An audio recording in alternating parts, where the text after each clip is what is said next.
وقار کی بات نہیں تھی، کربلا کی جنگ قرآن کی جنگ تھی، کیونکہ قرآن کا منکر تھا یزید، حرام محمد کو حلال اور حلال محمد کو حرام قرار دے رہا تھا۔ قاری قرآن کی کمی نہ مکے میں تھی، نہ مدینے میں، نہ شام کے دیہاتوں میں، نہ یمن کے قریوں میں، اور شام میں کوئی ایک چھوٹا موٹا گلی کا دیوانہ قرآن اور رسالت کا انکار نہیں کر رہا تھا، بلکہ شہنشاہ شام انکار کر رہا تھا، اعلان کے ساتھ۔ جو قاری تھے وہ گھر میں بیٹھے رہے، جو وارث قرآن تھا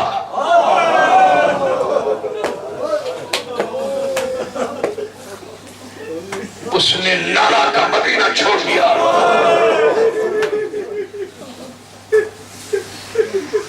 آج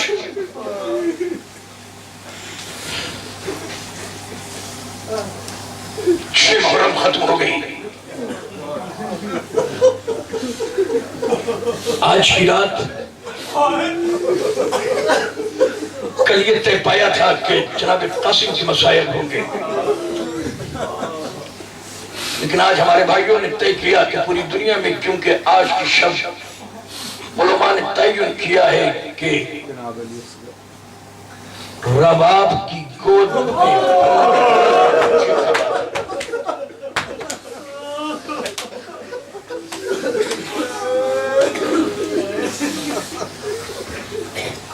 سوچ کے آتا ہوں یہ پڑھوں گا، یہ خطاب کروں گا،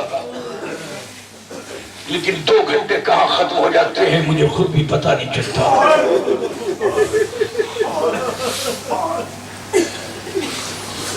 اور دل کیوں گھٹ رہا ہے، کلیجے میں گھٹن کیوں ہے؟ فضائل کے اعتبار سے تو 2 ہی راتیں باقی رہ گئی۔ نبی شب کو تو مصائب کی شب ہے، ساری رات مصائب ہوں گے، ساری رات مجلس ماتم، رونا گریا۔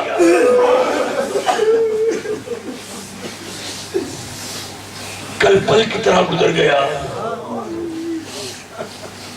جس کا سال بھر انتظار کرتے ہیں،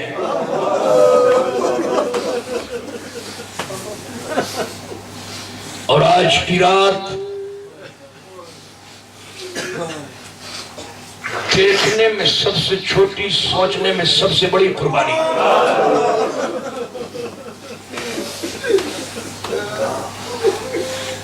رات گزر رہی ہے،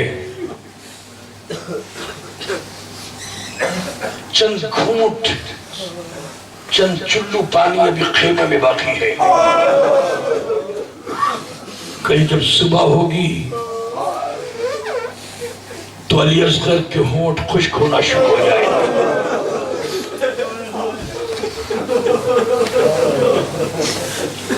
اور جب 9 محرم گزر کے شب عاشور آئے گی تو ایک ایک بی بی اپنی اپنی قربانی کو سجا رہی ہے۔ کہیں سے بطول کا سید بیٹا حسین وہاں پہنچتا ہے جہاں اصغر کی ماں رباب اپنے 6 مہینے کے بچے کو سوار رہی ہے، اور کبھی کبھی اپنے سر کو جھولے پہ رکھ کے رونا شروع کرتی ہے، کتنی بدنصیب ہوں۔ کل فاطمہ زہرا کے جائے کے قدموں پہ ہر بی بی کی کوئی نہ کوئی قربانی ہے، لیلا اکبر کو قربان کرے گی، مگر میری بدنصیبی یہ ہے کہ میرے پاس 2 ہی بچے ہیں، ایک سکینہ ایک اصغر۔ نہ سکینہ میدان میں جا سکتی ہے، نہ اصغر۔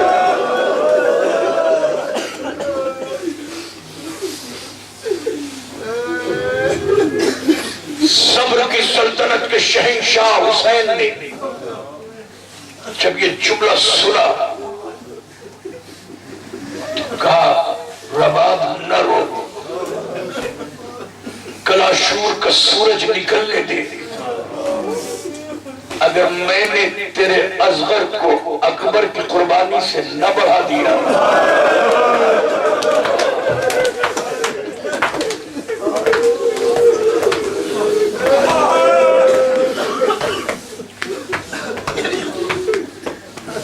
صبح کا ستارہ نکلا، نماز صبح جماعت سے کربلا کے پیاسوں نے ادا کی، سعید و زہیر نے سینے پہ تیر روک کر ظہر کی نماز ختم کرائی تو علی کے سید بیٹے نے ہاتھوں کو اٹھا کے کہا سعید و زہیر کتنے اطمینان سے تم نے تیروں کی بارش میں نماز تمام کرائی ہے، آج پیاسا حسین دعا کرتا ہے کہ خدا تمہیں اپنے نماز گزاروں میں شامل کرے۔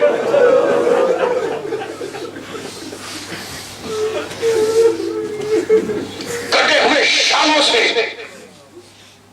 کربلا کے تپتے ہوئے ریت پر عباس نے بھی جب وفا کی داستان لکھ دی، علی اکبر ہم شکل پیغمبر بھی جام شہادت نوش فرما چکا، ایک مرتبہ بطول کا سید بیٹا تیرہ زینبیہ پہ گیا اور آواز دی حل من ناصر جلسے،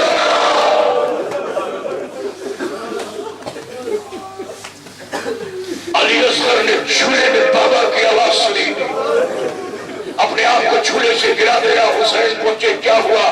کہ جب سے آپ نے حل ناصرین کی آواز بلند کی تھی، مشکل کشا کا پوتا ہے نا، یہ بھی علی ہے، یہ چھوٹا علی ہے تو کیا ہوا، ہے تو خیبر شکن کا پوتا۔ عزاداروں نے سننے کے بعد ایک مرتبہ گالا لاؤ میرے علی اصغر کو مجھے دے دو۔ عزاداروں علی اصغر کو گود میں لیا، گود میں لینے کے بعد کچھ جانا چاہتے تھے کہ ایک مرتبہ جناب حضرت رباب نے علی اصغر کو حسین کی گود میں لیا، اپنے خیمے میں گئے، جا کے بالوں کو سوارا، سوارنے کے بعد چھوٹا سا سیاہ پٹکا جناب علی اصغر کی کمر میں باندھا، علی اصغر کی کمر میں باندھنے کے بعد آستین کو پلٹ دیا، آستین کو پلٹنے کے بعد عزاداروں 6 مہینے کا پیاسا سوکھے ہوئے ہونٹوں کو اپنے ہاتھوں کی مٹھیے بند کر کے جیسی حسین کی گود میں لیا۔ ایک مرتبہ رباب نے عجیب فکرہ کہا میرے آقا پالی و وارث مجھے اتنا بتا دو کیا تیرا بیٹا مجاہد جیسا لگنے لگا؟ ننھا مجاہد، ننھا مجاہد۔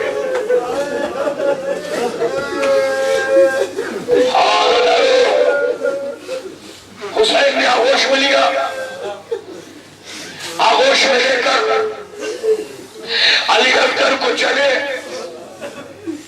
آگے بڑھتے ہیں، ایسا سمجھے شامی اور کوفی کے لشکر والے کہ جیسے حسین اپنی آغوش میں قرآن لے کے چلے آئے ہیں۔ اللہ دارو ایک مرتبہ امام حسین آگے بڑھتے چلے جاتے ہیں، قبا کے دامن کو علی اصغر کے چہرے سے ہٹا کے ایک جملہ کہا ہے ظالموں اگر تمہاری نگاہوں میں نے کوئی قصور کیا ہے تو اس بچے نے تو کوئی قصور نہیں کیا، مجھے بتاؤ یہ بچے کی ماں کا دودھ خشک ہو گیا ہے، اس کے لب بھی خشک ہے۔ یہ سننے کے بعد علی اصغر نے سوکھی زبان اپنے سوکھے ہوئے ہونٹوں پہ پھرانا شروع کی۔ عزاداروں بس یہاں عرض کر رہا ہوں کہ جب مختار کے دربار میں شمر ملعون کو گرفتار کر کے لایا گیا تو ساتھ میں مولا علی اصغر کا قاتل ہرملہ بھی تھا۔ مختار بے ہوش ہو گئے، پانی ڈال کے ہوش میں لایا گیا۔ مختار نے پوچھا میں نے سنا ہے کہ تو جب کربلا پہنچا تھا نا تو تیرے پاس 4 تیر تھے، مجھے بتا کہ 4 تیر میں کیا ہوا؟ تو کہتا ہے ہاتھ جوڑ کے کہ مجھے مار دے مگر اس وقت کا منظر مجھ سے نہ بھول۔ میں بتانا کیوں نہیں چاہتا کہ میرے پاس 4 تیر نہیں 5 تیر تھے، 4 تیر خطا ہو گئے، 5واں تیر عزاداروں ہاں معاف کرنا کہ 2 تیر نشانے پہ لگے اور 3 تیر خطا ہو گئے۔ کہ 2 تیر نشانے پہ کہاں لگے اور 3 تیر قطع کب ہوئے؟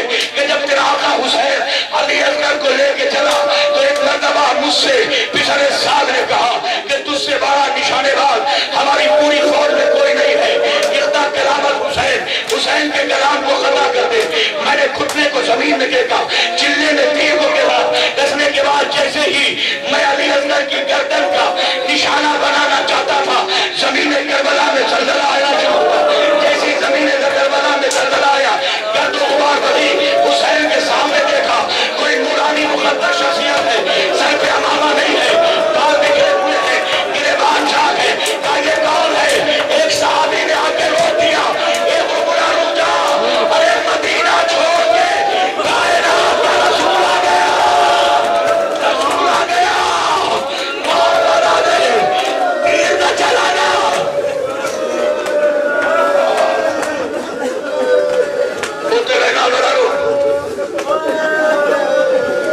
پہلا تیر قطع ہوا.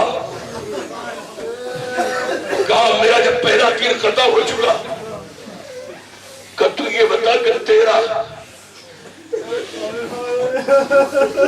ایک تیر نشانے پہ کب لگا. بچوں کا سنو کیونکہ مسائل تو پھر پڑھوں گا. کر نہ پوچھ کہ ایک تیر تو نشانے پہ اس وقت لگا جب کسی شجاع کے دونوں بازو کٹ گئے اور چشمے میں پیاسوں کی مشیزیں دبائے ہوئے تھا اور بغیر بازوئے کے جا رہا تھا. ایسا لگتا تھا کہ گھوڑا تیز دوڑ کر کہیں پیاسوں کے خیمے میں نہ چلے جائے. تو اگر پانی چلا جائے تو قیامت سے پہلے قیامت نہ آ جائے. اس لیے میری آنکھوں پہ کسی نے ہاتھ رکھ دیے. آواز دی عباس کے دہن میں دبے ہوئے مشکیزے کا نشانہ بنا. میں نے تیر کو جناب عباس کے مشکیزے میں جو دانتوں میں دبا ہوا تھا چھوڑا, مشکیزے سے ٹکرایا, پانی بہ گیا, عباس مر گیا.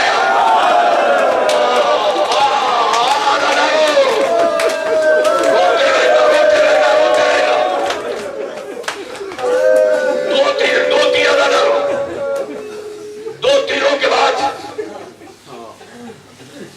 دو تیر اور قطع ہوئے, ایک نشانے پہ لگا ہے. کہ یہ بتا کہ دوسرا تیر کیسے قطع ہوا. کہ جب میرا پہلا تیر قطع ہو گیا تو ایک مرتبہ میں نے دوسرے تیر کو نکالا, گھٹنے کو شریر میں ٹیکا, چلے میں کسا,